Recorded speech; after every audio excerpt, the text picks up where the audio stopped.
Bienvenue sur Bulle de Bonheur, le podcast pour prendre le temps d'être heureux. Nous sommes Raphaël et Alban, chercheuses inconditionnelles de Bulle de Bonheur. Ce podcast est propulsé par les Jeux de minutes et publié tous les jeudis. Aujourd'hui, nous vous partageons l'épisode numéro 48, Je cultive la patience. Mais avant de commencer, merci pour tous vos encouragements. Vous êtes nombreux à nous soutenir et à nous dire combien ces bulles de bonheur sont sympas à écouter, surtout en cette période de confinement. Courez sur notre page Instagram, bulle.debonheur, ou notre page Facebook, Jeux de minutes, jeux avec un X, 2 en chiffres et minutes avec un S. Vous avez chaque jour 2 cartes gratuites et un jeu à télécharger pour mettre un peu de fantaisie dans votre quotidien. Nous sommes solidaires. Oh là là, mais qu'est-ce que ça me chicote! Je ne suis pas de nature très patiente et je m'énerve vite quand les choses ne vont pas comme je l'entends. Par exemple, quand une amie prend toutes sortes de détours pour m'expliquer quelque chose de simple, quand mon ordinateur gèle et que je perds le contenu de ce que je venais d'écrire dans la dernière heure, quand ma boss change les plans à la dernière minute, alors que tout roulait, quand cela fait déjà 5 fois que je répète la même chose à mes enfants, ou encore vis-à-vis de moi-même, quand je ne me sens pas suffisamment productive en un laps de temps record. Dans toutes ces petites situations, pourtant assez banales du quotidien, il m'est difficile de garder mon calme sans que la température ne commence à monter rapidement. Et là, ça me chicote. Comment cultiver la patience et quels en seraient les effets bénéfiques pour moi et mon entourage? Bonjour, merci d'avoir contacté nos services. Si vous voulez connaître nos adresses, faites le 1. Nos tarifs, faites le 2. Nos heures d'ouverture, faites le 3. De multiples propositions défilent, mais aucune ne correspond à votre demande. Vous vous demandez si vous avez manqué une information ou si vous devez revenir au sommaire pour écouter tout à nouveau. Mais non, pas le temps. Vous choisissez donc la 7e option, parler à un conseiller, et là, on vous annonce que vous êtes 6e sur la liste d'attente. Ou pire, on vous dit de rappeler plus tard. Dans ce genre d'expérience, comment vous sentez-vous? Êtes-vous en colère ou râlez-vous contre ce temps qu'on vous vole? Est-ce que vous vous demandez si on n'est pas en train de vous jouer un mauvais tour ou vous vous dites comme d'habitude, ça tombe toujours sur moi? Ou encore, est-ce que vous mettez le haut-parleur et vous faites autre chose en attendant que ce fameux conseiller daigne enfin vous répondre? Et oui, face à une situation de frustration ou d'urgence, il y a plusieurs moyens de réagir. Et c'est là où notre patience est mise à rude épreuve. Selon une chercheuse américaine en psychologie et neurosciences, Sarah Schnicker, il existe plusieurs types de patience. La patience interpersonnelle ou dirigée vers autrui. Celle-ci est très variable d'une personne à une autre. Effectivement, nous sommes parfois très patients, comme par exemple répondre au pourquoi de notre petit enfant. Oui, maman, pourquoi le soleil est jaune? Maman, pourquoi les gens ont des jambes? Maman, pourquoi les poissons ont des nageoires? Pourquoi est-ce que les tortues sortent de l'eau et pas les poissons? Ou alors, avoir la patience d'écouter une amie qui vous appelle 3 fois par jour pour vous raconter les problèmes qu'elle a avec son mari, ou encore la patience de répondre à des demandes répétées d'un voisin. Ou alors, au contraire, on peut avoir une patience très limitée, avec une tolérance très réduite, comme par exemple avec les retards systématiques d'un collègue en réunion, du tube de dentifrice qui n'est pas rebouché ou des chaussettes qui traînent, un enfant qui comprend rien à son exercice malgré nos 5 explications. Selon les recherches, la top liste des situations qui nous font perdre patience dans nos relations sont la situation d'une personne qui parle trop lentement sans en venir au fait, la lenteur et la plainte. Deuxième type de patience, la patience face aux événements difficiles de la vie, comme la recherche d'un emploi, la maladie, les problèmes financiers, un deuil. Cette patience est souvent reliée au courage, à la confiance et à l'espoir, comme par exemple la patience d'un parent face à son enfant handicapé, la patience de savoir attendre qu'une personne soit prête à accepter une décision difficile. Par exemple, vous vous rendez compte que votre parent a de plus en plus de difficultés à être autonome. Vous pensez qu'il serait bon pour lui d'être dans un lieu plus sécuritaire. Vous abordez la question avec lui et il refuse. Votre inquiétude est à son comble, et c'est bien légitime. Cependant, vous respectez sa décision, et vous attendez avec patience que votre parent accepte sa dépendance. Vous attendez que le fruit soit mûr pour le cueillir à temps. Troisième type de patience, la patience face au tracas du quotidien. Le bug informatique, la file d'attente à la caisse, les embouteillages, les attentes au téléphone pour avoir enfin un conseiller, bref, toutes ces petites frustrations de notre quotidien. C'est pas si facile de cultiver notre patience quand nous avons l'habitude du tout de suite. Rajoutons à cela notre surcharge mentale et la rapidité de notre monde high-tech et nous voilà propulsés dans un environnement rapide et tourbillonnant. Notre impatience devient palpable si Internet fait des siennes, si l'autobus est en retard, si un texto ou un mail reste sans réponse. Une étude m'a amusée qui porte sur un comportement face au téléchargement et qui montre ainsi que les utilisateurs d'une plateforme en streaming sont disposés à attendre en moyenne 2 secondes le téléchargement de leur film. Un quart renoncera au bout de 5 secondes et la moitié quittera carrément la plateforme au bout de 10 secondes. Nous sommes tellement habitués à avoir des réponses instantanées que nous oublions que certaines choses prennent du temps, et surtout lorsqu'il s'agit de nos relations, comme instaurer la confiance ou créer une amitié.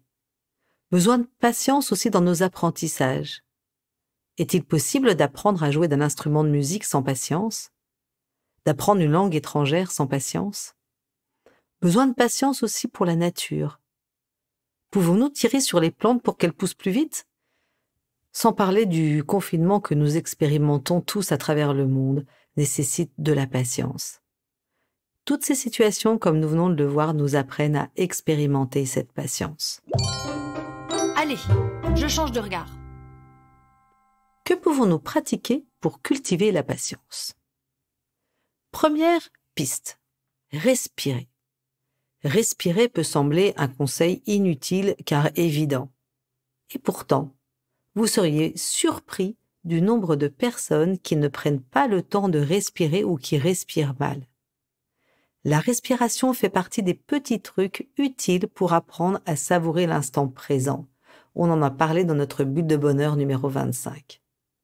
Prenons donc l'habitude de prendre soin de notre respiration par de tout petits gestes quotidiens qui vont nous reconnecter à la vie, mais également nous mettre ou nous remettre sur le chemin de la patience et du rythme naturel des choses.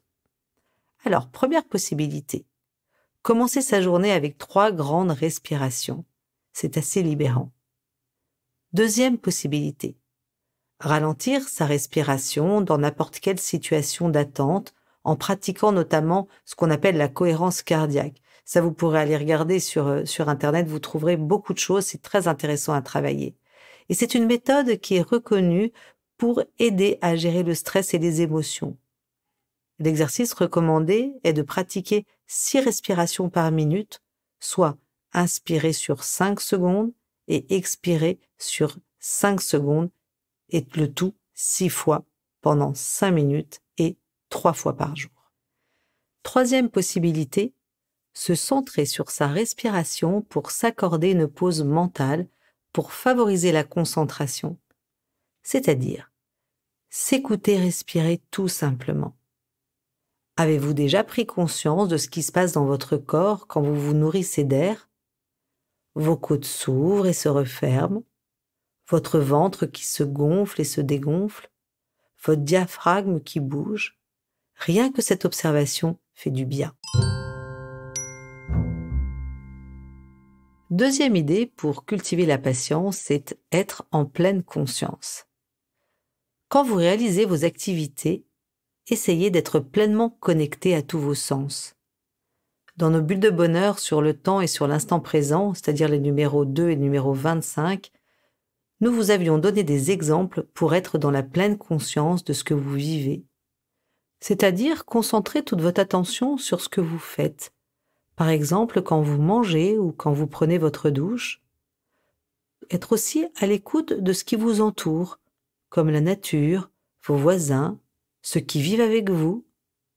Aussi, être à l'écoute des moments de qualité que vous vivez avec vos proches, par exemple quand vous jouez au jeu de 2 minutes ou quand vous écoutez nos podcasts.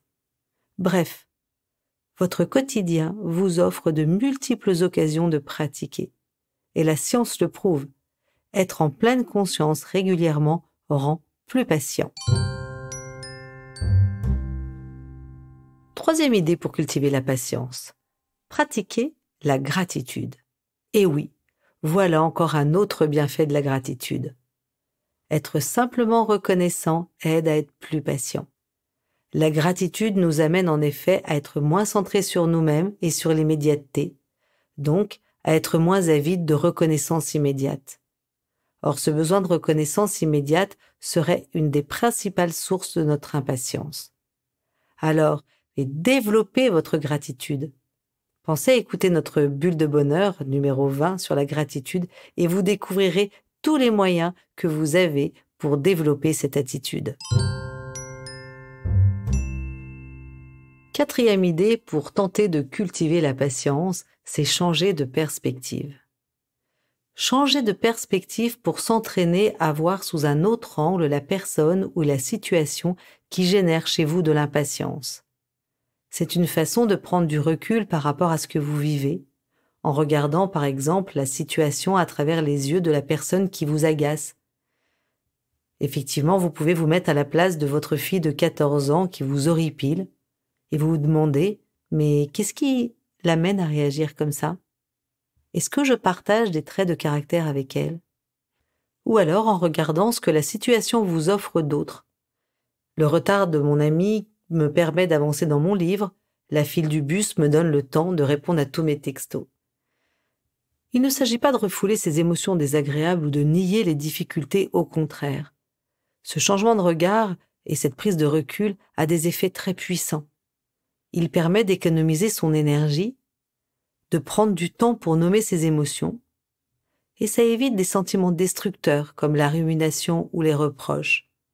Bref, c'est une autre façon de pratiquer la pensée positive et d'être plus heureux. Cinquième et dernière idée pour cultiver la patience, c'est travailler sa maîtrise de soi. C'est une façon un peu plus radicale et parfois même amusante d'entraîner sa patience, car il s'agit de corriger votre comportement, donc de faire appel à votre volonté. Mais, vous le savez sans doute, la volonté peut s'entraîner comme un muscle, donc la mission est tout à fait réalisable.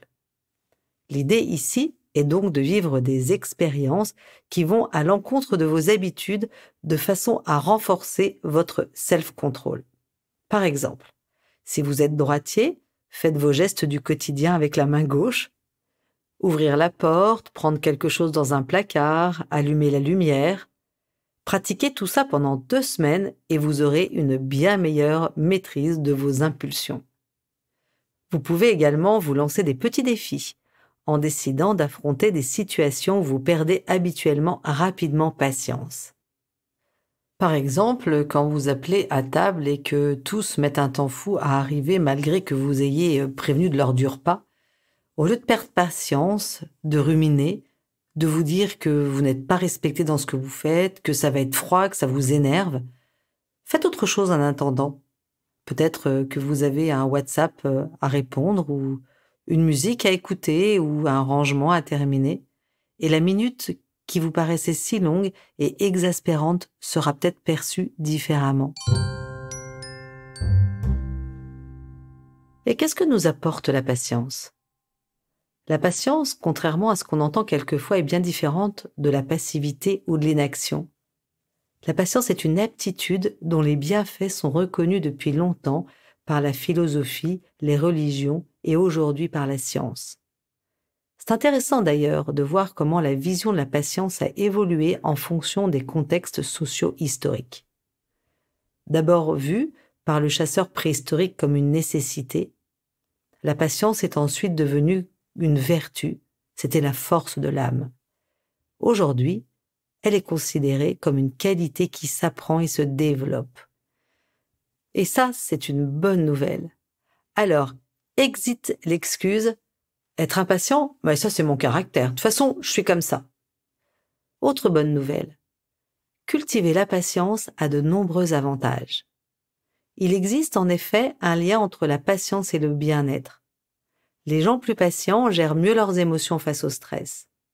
Ils vivent moins de frustration, connaissent des interactions interpersonnelles plus positives, c'est-à-dire qu'ils ont des bonnes relations avec les gens, et ce sont des personnes qui sont beaucoup moins touchées par la dépression.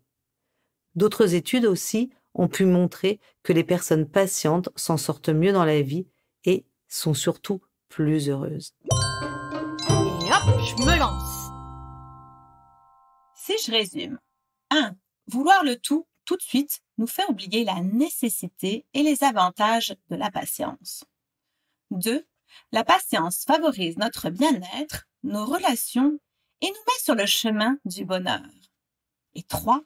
Nous avons de nombreux moyens pour la cultiver. Respirer, méditer, nommer ses émotions, pratiquer la gratitude, élargir ses angles de vue ou développer la maîtrise de soi. À vous de jouer, chers auditeurs, 2 minutes pour identifier un domaine ou une personne qui vous rend particulièrement impatient et choisir un ou plusieurs outils pour développer votre patience.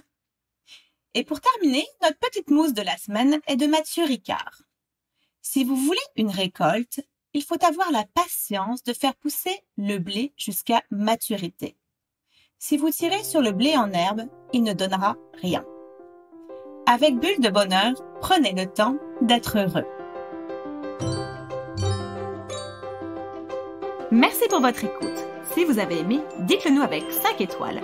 Laissez vos commentaires et envoyez des bulles de bonheur à vos amis en partageant ce podcast. Inscrivez-vous à la newsletter en allant sur notre site jeuxdeminutes.com, GUX, 2 en chiffres, minutes avec un S, pour être notifié des prochains épisodes. Bulle de Bonheur est propulsé par les jeux 2 minutes, 52 cartes pour prendre le temps d'être heureux.